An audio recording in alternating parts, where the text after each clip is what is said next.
Eigenlijk para nós estamos contentes com a Binha Aruba, tomamos contato com o Stichter Rancho, mirando o que nós também está fazendo também, como trabalho comunitário. Pero também seguro é parte de segurança de alimento que nós está papel roupa de budget, esse aí me quer também a sua atenção. Mirando que nós começar o projeto de Hofi Barrio, ela visitar essa aqui também na primeiro workshop que nós temos semana aqui. Caminha com nós começar com vamos plantar semente, ou vamos plantar. E hora que ela chega, nós pensamos, se pode de viajar chala mirando, é tópico que nós está papeando de budget. É tópico caminha com cultivação, agricultura, tá toque especial ou durante Covid, pero já para o tempo acaba nós trabalhando de segurança de alimentos, então toda a temática aqui está bem dilante. E seguro a temática que a minha atenção mais, hora que o senhor John Arens apresentar, tá é assunto de labeling, é assunto de nos dienst- en waardekeuring. Dienst- en waardekeuring caminha com seguro, ora que nós compreender se é tique mais, onde nós está para na 2020, mas uni de causa aí, irando que nós também está brincando para ter mais proteção para nós cena artesanal, para nosso sistema de que nós está consumir, porque eigenlijk praticamente nem nós mesmos comida nós não sabemos que é bom para consumo. Então, dentro da região, nós também tem sempre polêmica, que dentro da região não tem segurança de que tem para o alimento.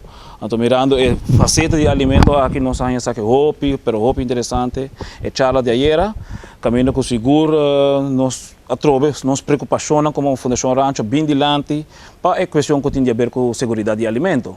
Pero de outra banda, me está compreender também, mirando que nós lanta aqui na Aruba de Isla Chiquita, nós temos história, pero nós temos história social problemática também, que você escuta agora aqui, que é parte de cannabis medicinal te ajuda a enviar em direita diferentes problemas sociais.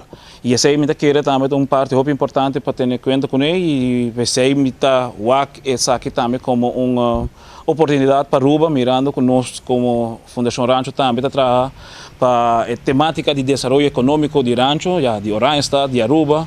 Pero essa aqui seguro para nós também ter tools acerca agora aqui e network para nós para nós por cumprir com a temática na maneira de SDG. Nós está boga para o número de gente, para o tempo acaba também para colaboração. Se queira nós temos uma colaboração dentro do field que nós está trabalhando dentro do DIMI, um tique multi.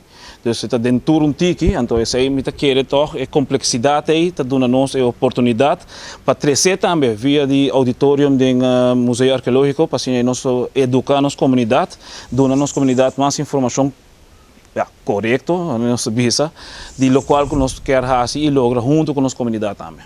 E depois disso aqui, o senhor João Arens tem mais planos para seguir com mais tipo de charla aqui? Bom, sim, a intenção está que nós temos espaço disponível no Museu Arqueológico e a temática que nós também conhecemos cada viagem está diferente e nós estamos ganhando aqui roupa petição para diferentes temas para nós trazer adiante dentro setting que a Fundação Rancho está trazendo. Então, isso aí me quer de um dia para outro, coisa para eu mencionar e assim a nossa trabalho e assim é trabalho também. Então, queda pendiente, tudo já webs, nós estamos no Museu Arqueológico, dentro do auditório do Museu Arqueológico.